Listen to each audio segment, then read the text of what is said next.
Hello friends, সালামু আলাইকুম। দেখেন, আমি আজকে এখানে 1 কিলো কাঁঠালের বিচি নিয়েছি। এখানে আমি পানি নিয়েছি। বিচিগুলোকে কেটে আমি ছোট ছোট পিস করে নেব। এরপর পানিতে ভিজিয়ে রাখবো। আমি কাঁঠালের বিচি দিয়ে টক ডাল রান্না করব। এত মজা, একবার খেলে বারবার খাবেন। দেখবেন, আমাদের সাথে থাকুন। দেখেন, এই যে আমি সবগুলোকে ভিজিয়ে ভিজিয়ে পানিতে আমি এখানে একটা ফ্যান বসিয়ে কড়াই বসিয়ে দিয়েছি। এখানে আমি তেল দিয়ে দিচ্ছি। দেখেন, অল্প একটু তেল দিয়ে দিছি।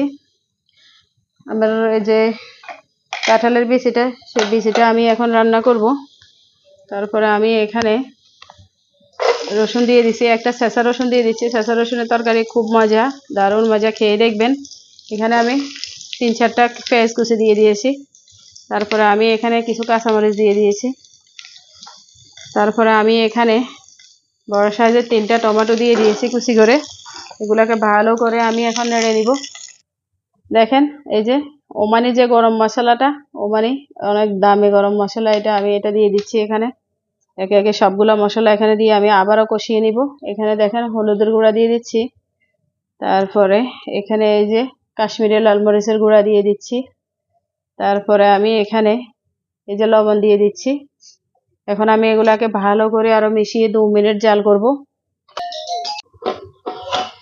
দেখেন, এই যে মাশাআল্লাহ কতটা সুন্দরভাবে কষানো হয়েছে মশলাটা, দেখছেন? মশলা কষানোর কাছে হয়েছে তরকারির আসল মজা। আসল মশলা যত বেশি কষাবেন তত তরকারির মজা পাবেন। আমি এই যে একটা গরুর বড় একটা নালার হাড় দিয়ে দিছি।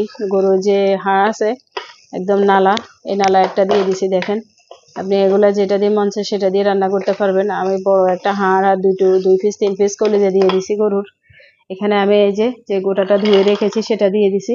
গোটাটার খোসাটা যত যা উঠে তাই এর বেশি ফাড়াফাড়ি করব না, কারণ এগুলার ভিতরে ফাইবার।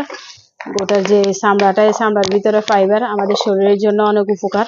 আমি এখন এটাকে ভালো করে 2 মিনিট জাল করব।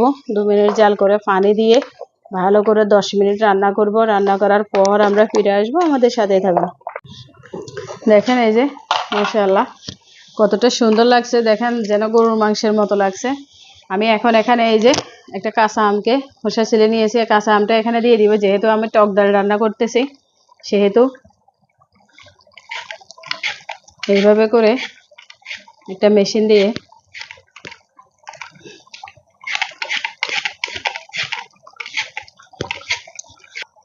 এই যে পাতলা পাতলা করে মেশিন দিয়ে আমি এগুলাকে কেটে নিয়েছি আমটা। এখন আমি আমটাকে দেখেন, এই যে টক ডাল, একদম টক ডালে হয়ে গেছে। কতটা দারুণ, যেন গরুর মাংসের তরকারি কেউ হার মানাবে। এত মজা, একবার হলে ট্রাই করে খেয়ে দেখবেন, দেখবেন আর কখনো ভুলবেন না। কাঁঠালের বীজের টক ডাল, দারুণ মজা। আমি ফুটিয়ে নিব। দেখেন, আমি এখানে একটা কড়াই বসিয়ে দিয়েছি। আমি তেল দাগ করে দিব। দেখেন, বাগার দিব।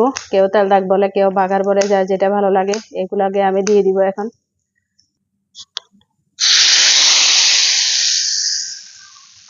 তেলটা দিয়ে দিচ্ছি। দেখেন কতটা সুন্দর লাগতেছে, কতটা মজা, কতটা লোভনীয়, দারুণ মজা, খেতে আরো বেশি মজা লাগবে। যারা শুরু থেকে আমাদের ভিডিওটা দেখেছেন সবাইকে অসংখ্য ধন্যবাদ। ভালো লাগলে একটা লাইক করবেন, কমেন্টস করবেন, শেয়ার করবেন। এইভাবে বানিয়ে খাবেন, সবাইকে খাওয়াবেন, দেখবেন দারুণ মজা। অন্য কোনো কিছুতে আর খেতে ভালো লাগবে না। কাঁঠালের বিচি এভাবেই খাবেন শুধু। আমাদের চ্যানেলটা সাবস্ক্রাইব করে পাশে থাকবেন, বেলটা অন করে দেবেন, আমাদের ভিডিওটা পুরো দেখবেন। আল্লাহ হাফেজ।